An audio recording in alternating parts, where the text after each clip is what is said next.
Today I'd like to talk to you about good and bad traps.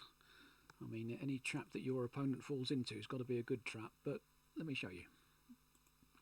Here's a trap in the England Gambit, not England. It's named after a player called England. The England Gambit, which goes like this. And white takes, naturally enough, and black tries to get the pawn back with knight to c6. White defends with knight to f3, and black plays queen to e7, with one idea that white might very naturally to keep defending the pawn with bishop to f4, and then black springs their cunning trap. Now me and Will looked at this a while ago. Queen to b4 check. Now that's an important moment.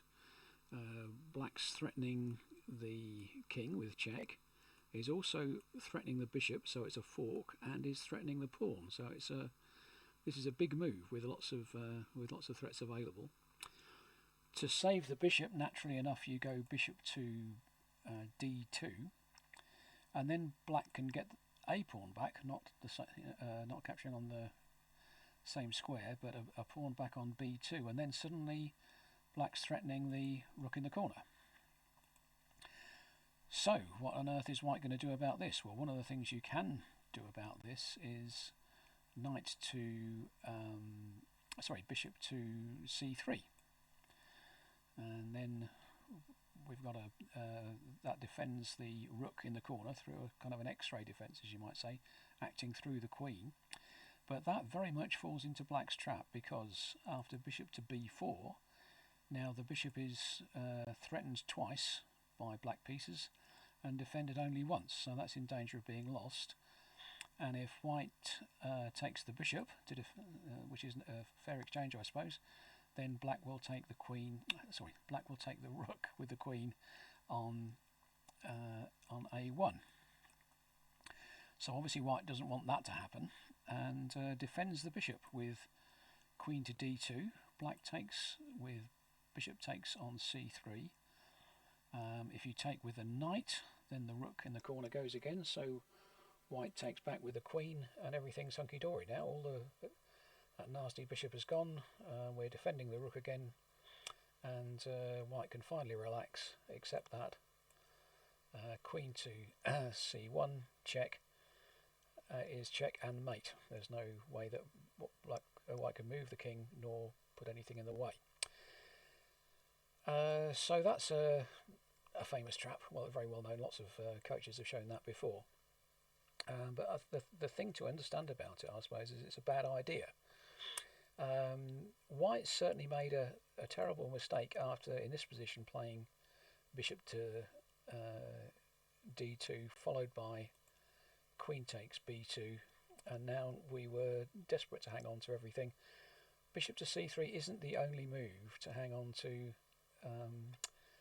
the rook. You can, in this position, just play knight to c3 with this sort of idea.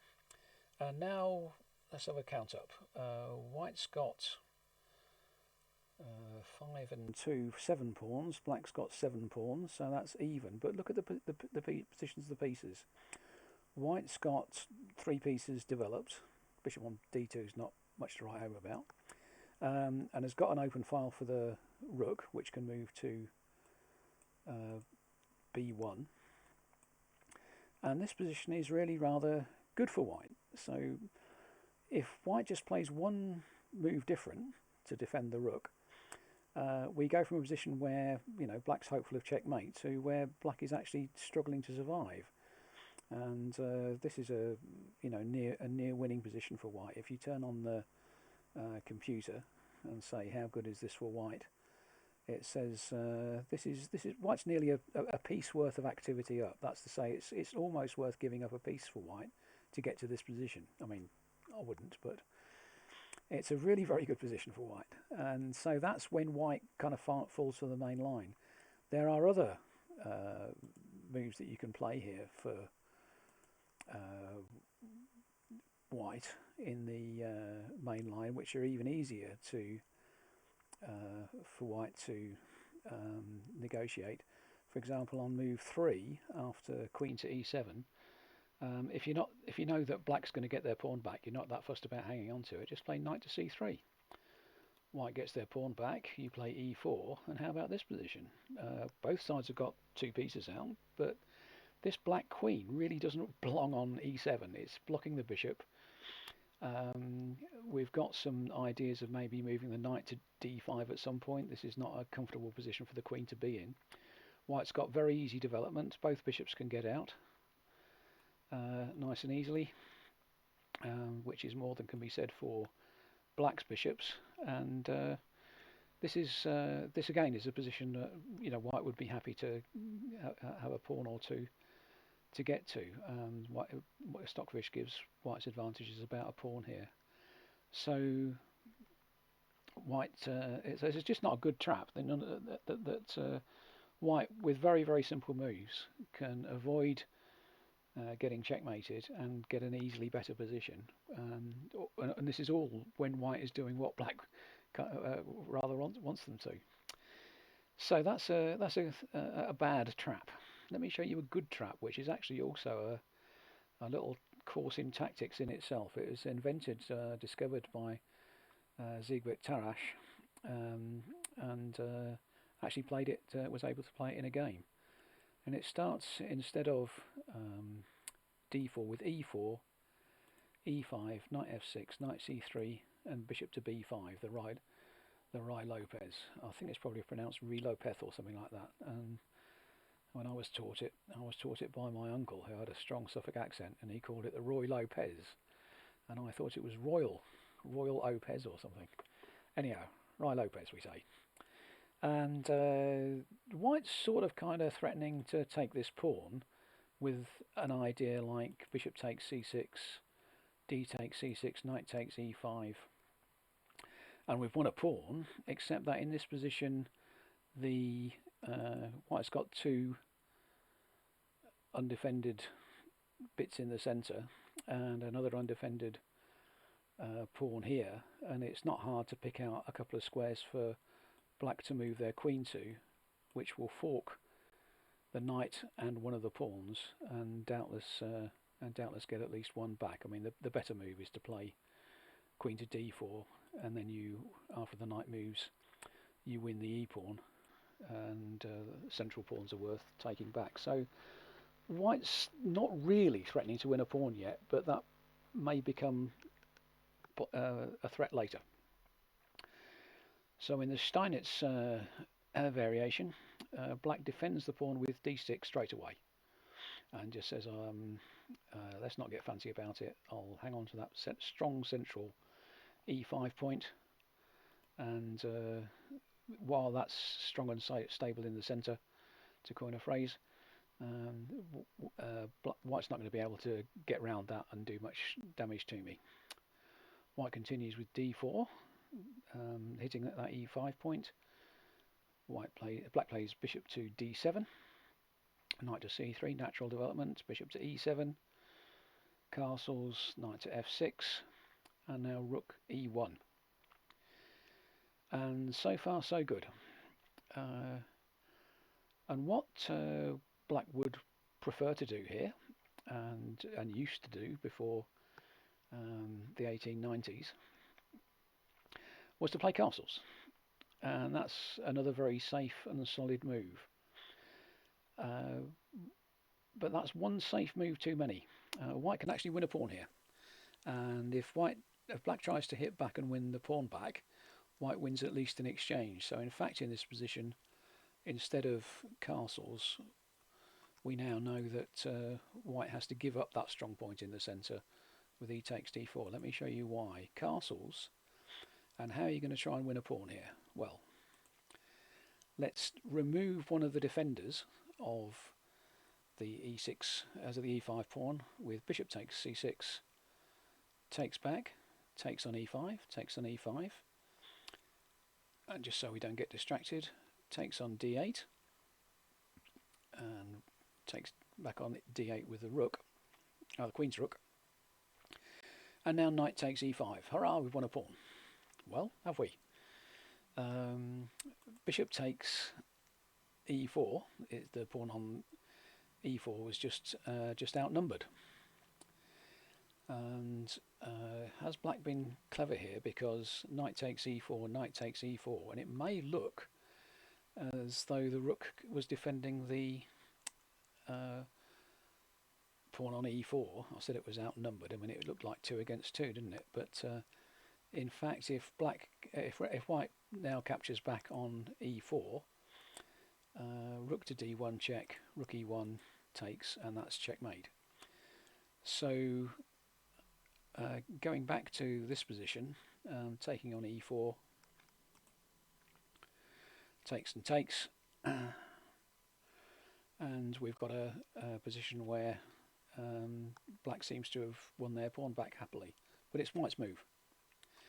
And now white might be able to go, well, white can go knight to d3 here, which threatens the knight, and if the knight moves away, then the rook will take the bishop.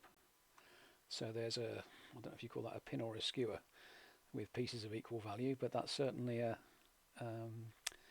difficulty for black. So black can't move the knight. So black defends the knight, and then white will make the knight move with f3. Attacking a pinned piece, always a good idea.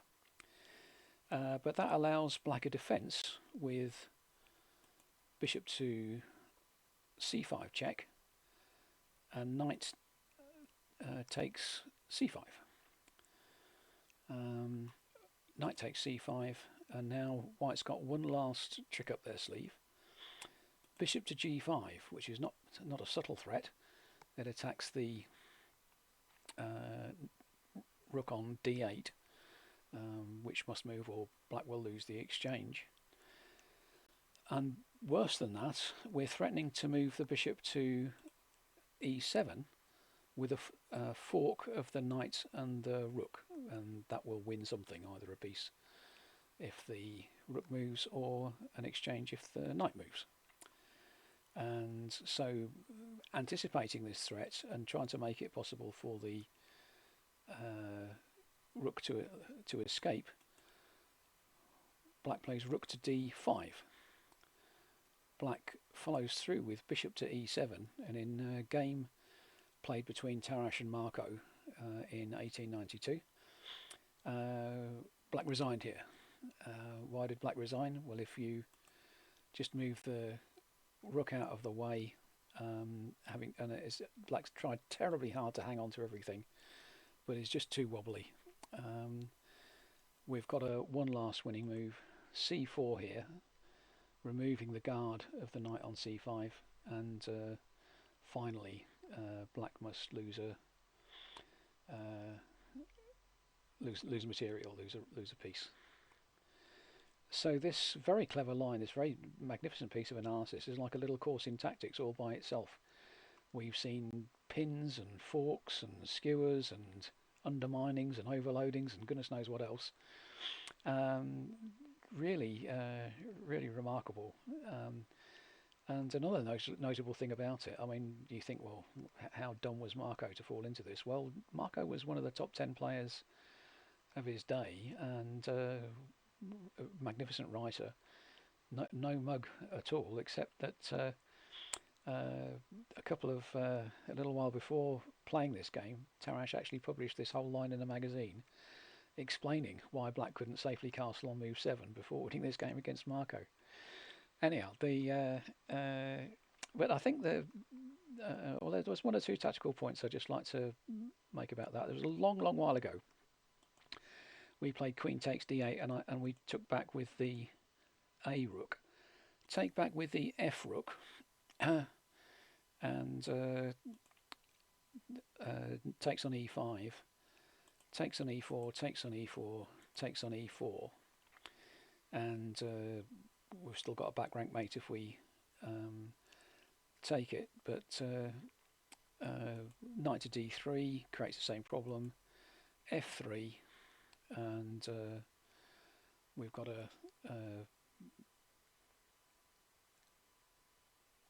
the same problem we can give the black the same problem with f3, check. And last time we were able to create some problems for black by